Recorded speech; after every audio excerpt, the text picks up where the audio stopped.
कांग्रेस के राष्ट्रीय अध्यक्ष मल्लिकार्जुन खड़गे कहते हैं, MGNREGA ने लोगों को सशक्त बनाया, पलायन कम हुआ और गांवों में बुनियादी ढांचे और पर्यावरण संरक्षण को मजबूत किया। मैं यह इसलिए कह रहा हूं क्योंकि लोग अपने ही गांव में रह पाए, यहाँ तक कि अगर उनके पास जमीन के छोटे छोटे टुकड़े भी थे तो उन्होंने उन पर खेती और उससे कमाई की।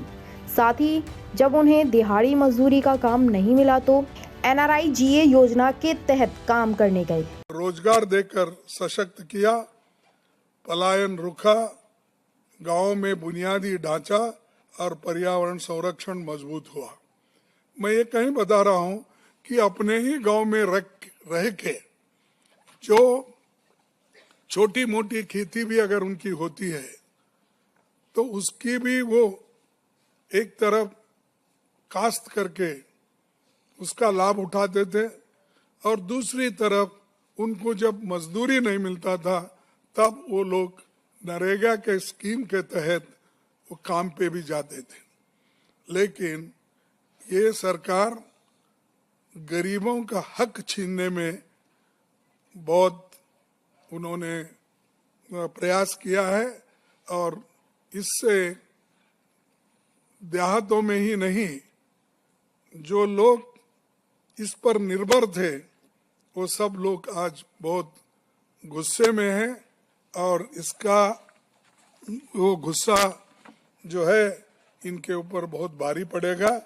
जैसा कि किसानों के 3 काले कानून थे उसको रद्द करने के लिए जो किसानों ने लड़ाई लड़ी, हमने लड़ाई लड़ी और जो पार्लियामेंट में राहुल गांधी जी, हम सभी लोग, इवन अपोजिशन पार्टी के लोग भी हमारे साथ आए, लड़े, उसी लिए उनको वापस लेना पड़ा और किसान भी भारी आंदोलन करे।